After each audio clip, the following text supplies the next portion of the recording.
Hai Sobat BFG, kita bertemu kembali di channel Belajar Fisika Gratis bersama saya Pak Yan, dan kita akan membahas prediksi soal-soal fisika untuk PAT dan UKK atau penilaian akhir tahun ujian kenaikan kelas khusus untuk kelas 10 IPA. Nah, kita akan bahas satu persatu. Kita mulai di nomor 1.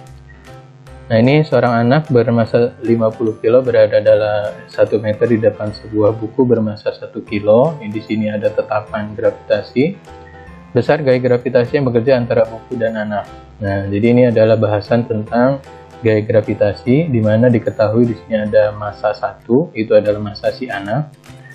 Massa satunya adalah 50 kg. Sedangkan massa 2-nya di sini adalah massa buku, kita anggap. Nah, ini massa bukunya adalah 1 kg. Jarak anak ke buku ini adalah 1 meter. Ya, jadi jarak itu adalah R. Ini adalah 1 meter. Nah, yang ditanyakan adalah gaya. Nah, kalian masih ingat untuk rumus gaya gravitasi itu adalah G dikali massa 1 kali massa 2 per jarak kuadrat. Nanti G-nya sendiri adalah tetapan 6,6 kali 10 pangkat 11. Massa satunya adalah 50 kg, massa 2-nya adalah 1 kg, dan jaraknya adalah 1 di kuadrat. Nah, jadi kita hitung ini satu juga tidak masalah, bisa habis. Dan ini tinggal 50 kali 6,6 itu adalah 330 kali 10 pangkat min 11. Kita sederhanakan menjadi 3,3 kali 10 pangkat min 9 Newton. Nah, ini hasil akhir dari gaya gravitasi yang dialami. Oke, jawabannya adalah yang A. Cukup mudah. Nah, coba kita lanjut ke nomor berikutnya. Kita masuk ke nomor 2, 3 buah benda M1, M2, M3 dalam satu garis lurus, dan di mana M3 berada di antara M1 dan M2. Jadi di M1, M2 itu jaraknya 10 meter, M3 berjarak 4 meter dari M1. Hitunglah gaya gravitasi dalam G. Nah, G-nya tidak harus diubah dalam bentuk angka yang dialami oleh M1 dan 3. Pertama kita gambarkan dulu untuk M1, lalu di sini adalah M2. Nah, di mana jarak totalnya itu adalah 10 meter. Jadi kita anggap ini adalah R12 itu adalah 10 meter. Nah, lalu jarak M3 di antara M1 dan M2. Nah, ini M3, di mana M1 ke M3 itu adalah 4 meter. Nah, otomatis ini adalah menjadi R13, dan M3 ke M2 kurangnya atau selisihnya itu adalah 6 meter. Nah, ini jarak 3 ke 2 ya. Nah, kita hitung dulu untuk gaya dialami oleh M1. M1 akan ditarik oleh M3, arahnya ke sini. Nah, kita gambarkan dulu. Ini adalah M1 oleh 3, dan otomatis dia akan ketarik juga oleh M2, arahnya sama ya, ke sini juga. Ini adalah gaya I1 oleh 2. Karena searah, berarti nanti total gaya yang dialami benda satu itu adalah dijumlah, karena ini berupa vektor.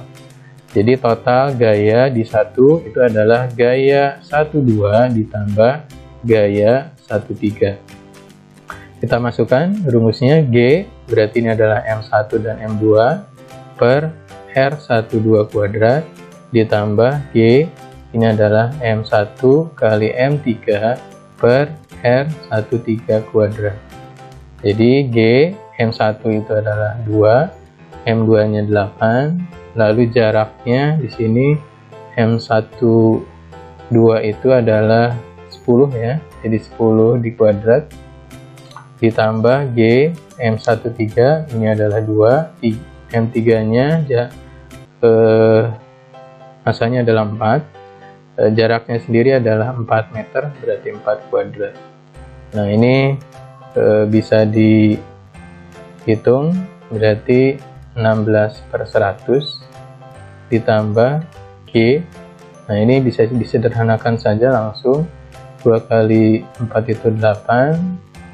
Ini habis, ini 16, berarti tinggal 2. Jadi dikali setengah. Samakan penyebutnya, berarti per 100 ya. Ini per 100. Ini menjadi 50/100 G. Nah, itu ya.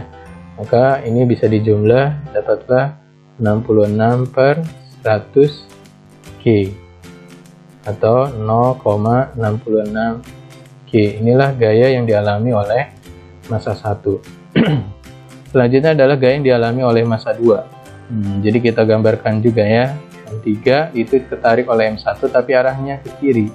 Ini adalah M31 dan M3 ditarik oleh M2 arahnya ke kanan. Nah, M3 oleh 2. Nah, jadi di sini ada 2 gaya yang berlawanan sehingga secara vektor ini harus dikurang ya. Jadi F3 total itu adalah F32 dikurangi F31. Pokoknya ini yang besar dikurangi yang kecil ya. Jadi yang kanan kita anggap dulu yang lebih besar dan dikurangi yang ke kiri yang lebih kecil. Nah, F32 kan berarti G ke M3 M2 per jarak 3 ke 2 kuadrat dikurangi G F31 berarti M3 kali M1 per R31 kuadrat. Nah, masukkan angkanya. G massa 3 nya disitu adalah 4 kilo, massa 2 nya adalah 8, R32 6 ya, jadi 6 pangkat 2 dikurangi G. Nah, ini sebetulnya F31 dengan F13 itu nilainya pasti sama ya, tapi nggak apa-apa kita tuliskan saja biar kelihatan. M3 nya adalah 4, M1 nya adalah 2 per jarak 4 meter ya di kuadrat. Nah, jadi nanti ini 36, ini bisa coret dulu ya, 4 sama 36, ini habis, ini 9. Nah, jadi nanti kita dapatkanlah yang F32 itu adalah 8/9G min. Nah, tadi ini juga habis ya, 8, ini 16, jadi tinggal setengah G.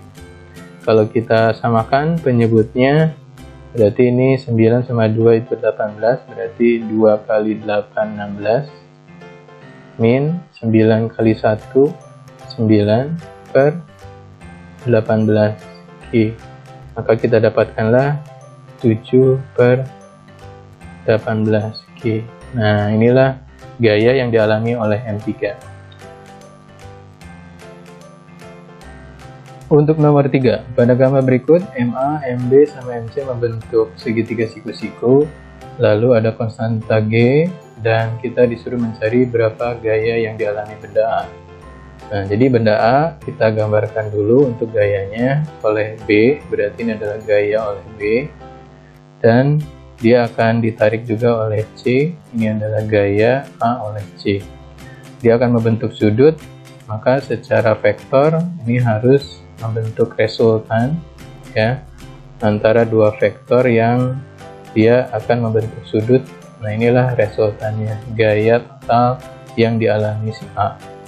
Nah, berapa sudutnya? Kalian harus ingat untuk segitiga istimewa siku-siku perbandingannya adalah 4, 3, 5. Maka yang di depan 4 ini adalah 53 derajat dan di depan 3 ini adalah 37 derajat. Nah, karena ini adalah di depan 4 ya, berarti ini besarnya 53 derajat. Nah, coba kita akan hitung masing-masing dulu. Untuk gaya FAB itu adalah G massa A kali massa B, berarti jarak dibagi RAB kuadrat. Nah, G massa A nya adalah 2 kilo, massa B nya adalah 36, jarak A ke B adalah 3 meter, berarti 3 kuadrat, sehingga di sini adalah 7,2 per 9 G atau 0,8G. Nah, udah dapat. Lalu gaya AC juga harus kita hitung dulu. G MA kali MC per RAC di kuadrat. Berarti G massa A-nya adalah 2 kilo juga, massa C-nya di sini itu 4,8 per jaraknya sendiri adalah A ke C ini adalah 5 ya, jadi 5 kuadrat 9,6 per 25G. Nah, kalau kita hitung ini nilainya adalah sekitar 0,384 ya, 384 G. Nah, secara vektor berarti gaya di A itu harus pakai rumus kosinus ya. Jadi A akar ini adalah gaya FAB di kuadrat, lalu ditambah gaya FAC kuadrat, ditambah 2 FAB kali FAC kali cos 60. Nah, kita hitung dulu. Maaf, ini cos berapa? 53 ya? Oh, bukan 60. Ini cos 53. Nah, cos 53 sendiri adalah 0,6. Nah, jadi kalau kita masukkan nilainya masing-masing, itu adalah FAB-nya 0,8 kuadrat ditambah 0,384 kuadrat ditambah 2 kali 0,8 dikali 0,384 dikali 0,6, itu kira-kira sekitar akarnya itu nilainya 1,156. Nah, nanti dia mendekati hasilnya adalah 1,07. Nah, tinggal tambahin G. Ini dibulatkan menjadi 1,1 G. Nah, ini hasilnya berarti adalah yang D. Oke. Nah, jadi kalau membentuk vektor dan ada sudutnya, maka kalian harus memakai rumus kosinus ini ya. Oke. Nah, bagi kalian yang masih belum paham ataupun ada yang ditanyakan, kalian bisa tulis di kolom komentar dan kita akan bertemu di video berikutnya. Oke, sampai jumpa.